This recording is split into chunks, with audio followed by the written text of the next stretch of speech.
You broke character. You're out! Number 10, no prom. Wait, why are we talking about proms? Hollywood Arts is a treasure trove of concerts and school dances, and yet Tori is flabbergasted to learn that the school has never had an official prom. Hey, when is our prom? We don't have a prom.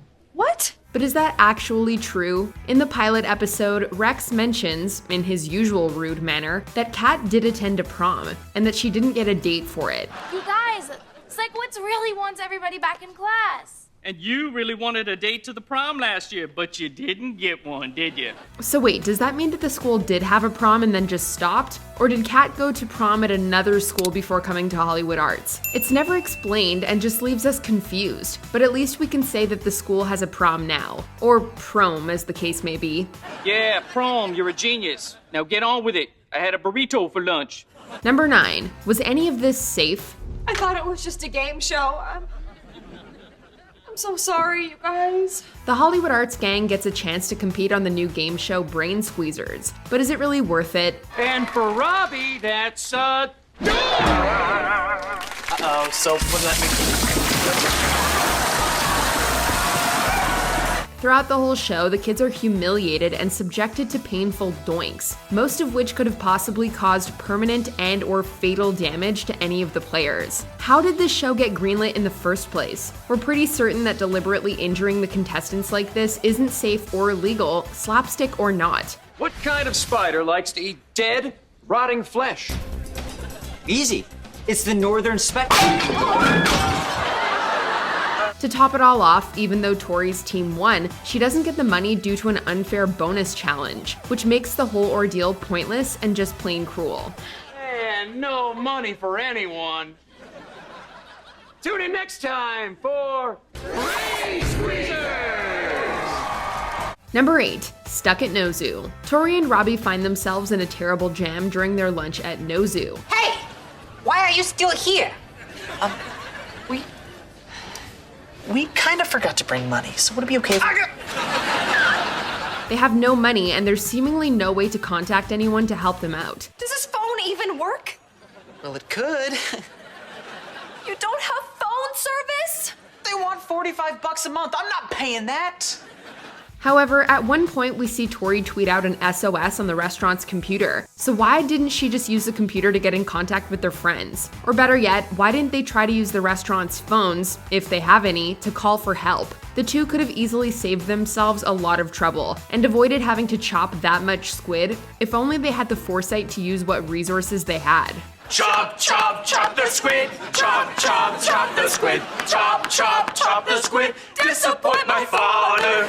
Number 7, Jade West is untouchable.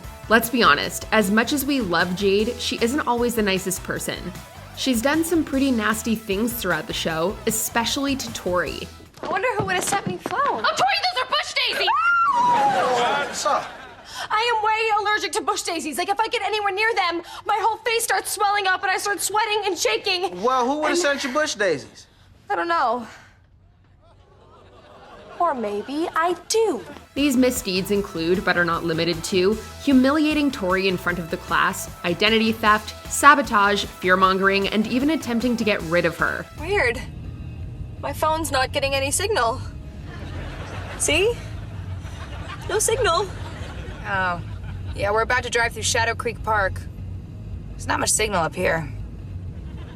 There's not much of anything up here.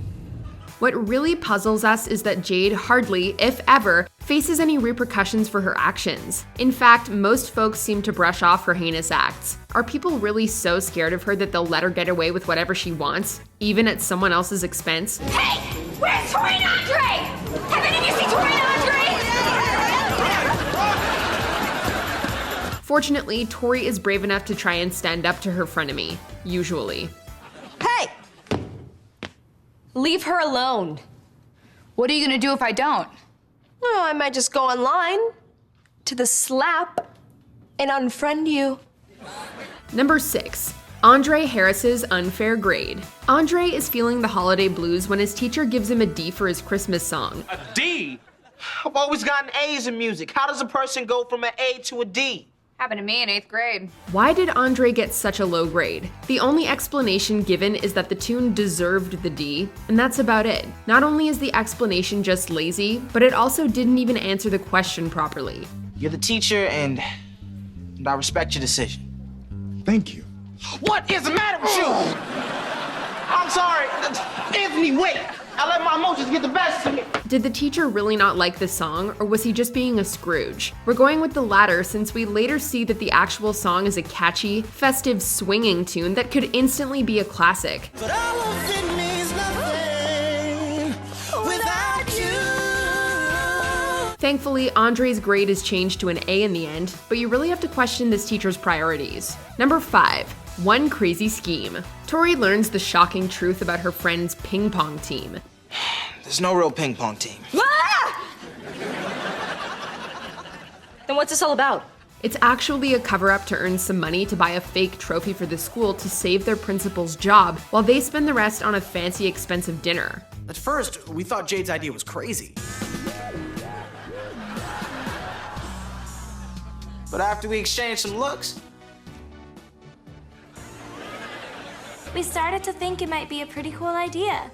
The scam on its own is pretty insane, but there's a lot about it that doesn't add up. For starters, can a principal really lose their job over a lack of sporting trophies? Add to this, if the players never show up to any actual tournaments, it would look mighty suspicious and raise a few red flags. Honestly, it astounds us that the kids were able to pull this whole rigmarole off for so long without getting caught. To ping pong. To ping pong!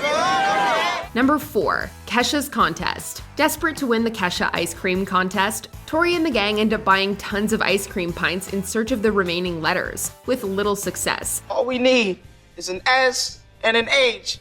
Is that so much to ask? However, something about this Willy Wonka-like scenario confuses us. How they're able to afford so much ice cream? Seriously, if you look at the number of empty cartons and full buckets, they must have bought hundreds of cartons worth, and that much dairy can't be cheap. Do the kids just have money to spare lying around whenever they need it, or just when the plot demands it? Here it is. Here it is. Oh, yes! Kee-haw! Okay. Let's find the S before somebody else does. Yeah. Most likely the latter, since otherwise they wouldn't have needed to pull that ping pong scheme we mentioned earlier. Tori, hey, Tori, come on. What? I gotta find the S. Why don't you take a little break? Number 3. The sleepover. Who wants to have a sleepover at my house? To teach his students the difficulties of method acting, Psychowitz invites them over to a sleepover/method acting challenge. The night plays out as a zany, hilarious evening with everyone struggling and some failing to stay in character. Time to die! Psychowitz! Are you okay? Who's there? It's Robbie. You broke character. You're out! There's something, however, that we can't help but ponder. How did the students get permission to attend this sleepover? Even though he's a great teacher, Psychowitz doesn't give off a professional vibe. He drinks straight out of coconuts, he dresses very casually, and his teaching methods are a little too eccentric. No offense, but if your teenage selves told your parents you were invited to a sleepover at this guy, who's also their teacher's house, there might be cause for concern. I'm going to bed. You can help yourself to anything in the refrigerator, but please do not look in the cabinet under the sink in my bathroom. Number 2. Helen Dubois. Wait. Who are you? My name is Helen. In the episode Helen Back Again, Helen Dubois from Drake and Josh makes an unexpected guest appearance in Victorious as the new principal of Hollywood Arts. This ended up confirming that both shows take place within the same universe.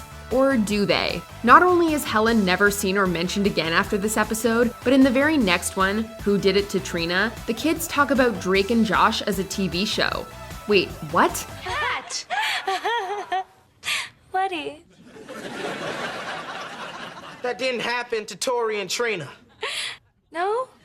It happened on a TV show. Drake and Josh.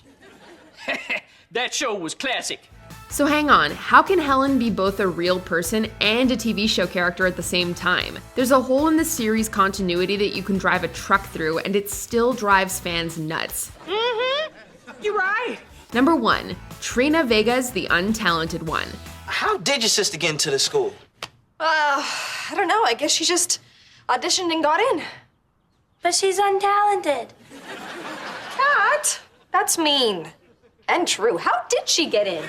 Even if Trina can be annoying, it doesn't seem right for the show to keep hammering in how untalented she is. It makes us wonder, how is she still allowed to attend Hollywood Arts then? I try to do my own thing and I'm starting to figure it out. But it's alright. Even the way she was admitted doesn't make sense. She only got accepted because of a coconut milk-induced hallucination. My toads, look what she can do! Oh, look! Now she's a hot dog! And yet no one had the thought that she wasn't really right for this school afterward. The closest we got to her being kicked out is when she failed Helen's re-audition, and then she's let back in shortly after thanks to Tori.